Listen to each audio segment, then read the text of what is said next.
The matrix is everywhere. It is all around us. Even now, in this very room, you can see it when you look out your window or when you turn on your television. You can feel it when you go to work, when you go to church, when you pay your taxes. It is the world that has been pulled over your eyes to blind you from the truth. Morpheus says, to which Neo asks him, what truth?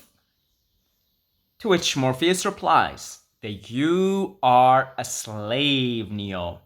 Like everyone else, you were born into bondage, into a prison that you cannot taste or see or touch. A prison for your mind. And that's what it is, folks. It's a prison for our mind. This existence, this day-to-day wake up and live. Even if you have a pleasant existence, it is an illusion, right? Now, some of you watching this might have come to the same conclusion that I have come to. And it is, believe me, a very obvious, in-your-face conclusion if you have contemplated it and researched it enough. There is a small group of people that are carrying out a carefully constructed matrix, a carefully constructed reality, and they are carrying out that construction. They control all the major institutions that run the world. Politics, banks, central banks, so money, finances, financial institutions, medical institutions, educational institutions. This is like one of the keys of it's like, by the way, these people, some of them, because they come under different names in different, let's call them secret societies, but one particular secret society refers to their god, let's just say their god as the grand architect, right? And that's, by the way, in the Matrix, especially in the second and the third Matrix, not so much in the first one. Not that I remember anyway, but he's called the architect. And that architect has been called by different names by ancient people that had a lot more time on their hands because they didn't have all the distractions we have to contemplate this, to come to the same conclusions that, say, Buddha came to, saying life is dukkha, life is unsatisfactory, life is suffering. By existing here, you are doomed to suffer. The Gnostics called this architect the demiurge, right? I mean, the purpose, according to Buddha, the purpose of life is to be free of the reincarnation cycle. According to the Gnostics, this existence, this matrix, is actually not God's creation, but the devil's creation, right?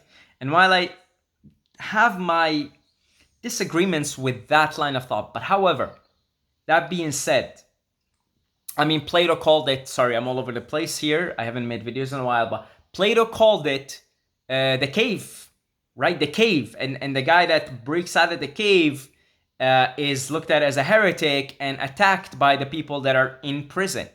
Because that's all they know, and that's what their comfort zone is. Think about it. Look at modern society right now. A lot of people will attack those that are seeing the truth. They call them conspiracy theorists, tinfoil hats, blah, blah, blah, blah, blah. They are slaves that defend their masters. That's the genius of this matrix. That's the genius of the architect and the architect's minions. They actually, I mean, the most dangerous prison is that which you think you're not in prison. So it turns out, folks, the purpose of a conscious living being is to gain liberation from the toils and turmoils of existence. And that's liberation, if you want to look at it from that Eastern point of view. It's liberation from the cycle of samsara, cycle of life and death.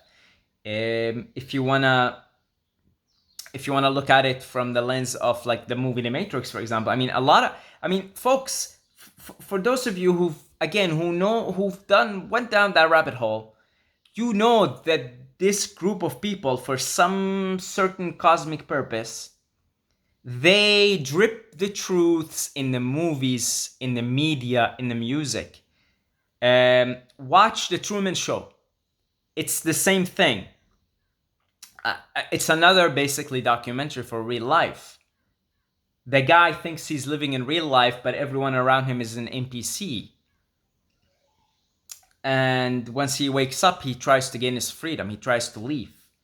And that's the thing. When you wake up, you realize it just, you can't unsee it. It's like if you have a white shirt, but there is a little dot on it, a red dot, but you never saw that red dot, but somebody points it out, your girlfriend or something, because women are just like more, they see details, right? Says, oh, there is a red dot on your shirt. Well, you can't unsee it anymore now. Every time you look at the shirt, you look in the mirror, you're going to see that red dot. It's the same thing. Once you wake up to the truth, that you've been had this whole time, you've been set up essentially.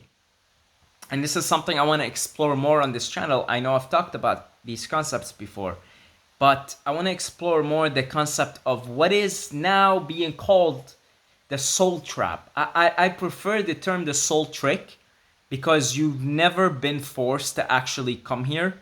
It is your free will. It is your free will to come here, but most of us have been tricked. And this is something I'm going to explore further. The white light that many people encounter after they die, and many people who've had near-death experiences have reported it. I've personally experienced that white light on some of my psychedelic trips, and part of the trick is you're basically tricked. Like, one of the things that I've experienced that some other people have reported the same thing is, because I wanted to just, in one of my trips, I wanted to leave my body. I didn't want to come back here no more. I realized I just don't want to come back here. It's too uncomfortable in this body, in this existence. But I was told by some mysterious entities that I should go back, that I have a mission, etc., etc. And that seems to be one of the tricks. This is a very carefully orchestrated machine, a carefully orchestrated matrix, in which, I mean, if you watch the movie The Matrix, it's basically AI, artificial intelligence, and humans are batteries to the machine. And essentially, the way they feed off of our energy, our louche, what Robert Monroe called louche, is our pain and our suffering and our negative emotions. Essentially, that's like their prime food. That's the stuff that they thrive on. Another Disney, I think Disney movie, Pixar, Monster Inc. Watch it also. Basically, the monsters try to scare the children, so that fear they can use to eat food. That's the same thing. There are non-physical entities, non-physical beings. They're called demons in some religions. They're called archons in, I think the Gnostics call them archons. And they feed off of our fear. That's why this world is full of fear. It is by design full of fear. Now, what did my man Jesus say about all of this? He said, he looked at the people around him, because he was doing a bunch of miracles, right? He was just healing people left, right, and center, instant healing, telekinesis, teleportation, you name it. Jesus have done it all in front of people, right? Bringing people back from the dead, whatever, right? My man Jesus was up there. He liberated himself. He came here to show people that, hey, what did he say? Let's look at what he said. I've got a quote here of what he told people. Very truly I tell you, whoever believes in me will do the works I have been doing, and they will do even greater things than these. And he's referring to the miracles that he's been doing. We are capable of all of that because the Spirit of God lives within us. and you can look at it and say, we are that Spirit of God, right? I don't care what lens you look at it, whether you say we are gods or we are part of God or whatever it is. The truth of the matter is we are capable of all of these things, and we are capable of these powers of God, right? We are capable, as Jesus said, he said, you will do greater things than I. That's what he said. And he's not lying. Trust me. Trust me. Jesus is not lying here, right? He's straight up telling the truth. So it becomes clear once you find this out for yourself. Like Morpheus told Neo, you cannot tell people about the Matrix. They have to find out what it is for themselves. And it's kind of ironic because I'm preaching to the choir here. Like, if you watch this video, chances are you already know everything that I'm saying. But that's the thing, we've got to help one another, and so we've got to all, I feel an obligation. I know I haven't posted videos in like a year. I feel an obligation to share this information, right? I really, really feel an obligation. It just is what it is, because most people aren't going to wake up like right now, right? But the ones that do, we all got to help each other to wake up to our power, to who we are, and to liberate ourselves from this. Now, there's a whole thing that I want to explore more for myself and on this channel by extension about preparing for death. You know, the Tibetan monks, if you ask them, why do you meditate? Why do you do what you do? They'll tell you, we're preparing for death. Life is about preparation for death, because it is the moment of death. A lot of NDEs, if you look at the reports, thousands and thousands of people, they report seeing quote unquote angels and quote unquote loving beings that guilt trip them. That's what's called the life review. That life review turns out to be a scam. It turns out to be a guilt trip to get you to come back. So when you die, you get a quote unquote life review, which many NDEs, near death experiences, have experienced, where they look at their life and then they're shown the parts where they were assholes, let's say, or they will even perceive it as, oh, I was an asshole to my, I don't know, my wife or my neighbor or whatever. They'll guilt trip you instead of showing you the good in you and say, well, you gotta go back and fix your mistakes. So that's something I want to explore more, the afterlife, because all of this trickery happens in the afterlife. And then you're brought right back into the cycle so you can continue to feed those archons, those demons, and then the grand architect, what I believe the Masons call him, right? Gnostics call him the demiurge. Then you've got, the Bible calls him Satan, right? There are many names. This being, these truths have already been explored and known to ancient people, right? This isn't new. And they are, those demiurge and archons, obligated to share this for some cosmic reason, right? I mean, this gets so interesting once you start to explore some banned texts from the Bible that talk about all of this. And so this gets really interesting. I'm going to share more about this, but yeah, basically, very important to prepare for death. Very important to know and expect what's coming.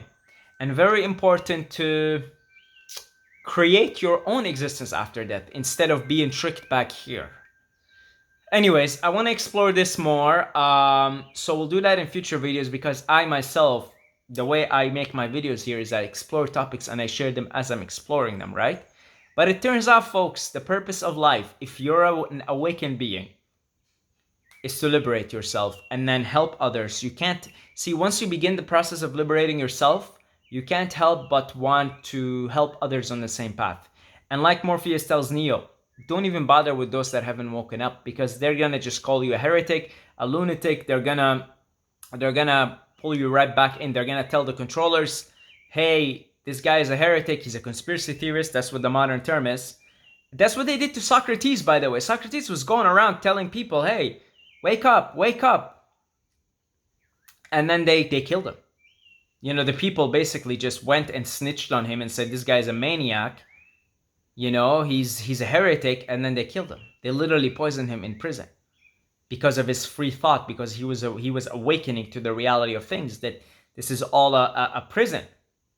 You're doomed to suffer. Why are you doomed to suffer? Watch it. I'm gonna make a next video, maybe not the next one, but sometime soon, about the first noble truth of the Buddha. Life is unsatisfactory. I'm gonna explain to you why life is suffering.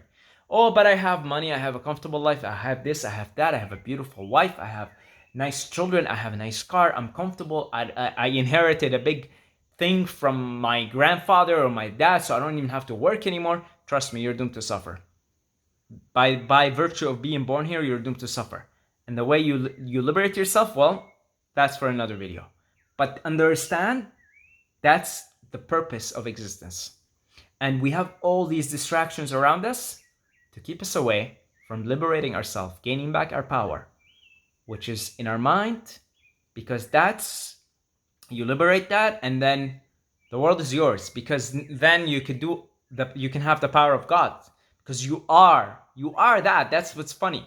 If you don't want to believe it, you don't want to believe it, that's fine. But that's who you are. You're not this identity. You're not who you've been told you are since you were born. That's not who you are. You're just acting. That's what it is. We're all actors. Anyways, that's about it. And I'll see you guys in the next videos. I will make more videos, because the thing is, I realize now I haven't made videos in a year. This is my destiny. This is important to my own evolution. And if I don't do these videos, I stagnate. I'm not evolving.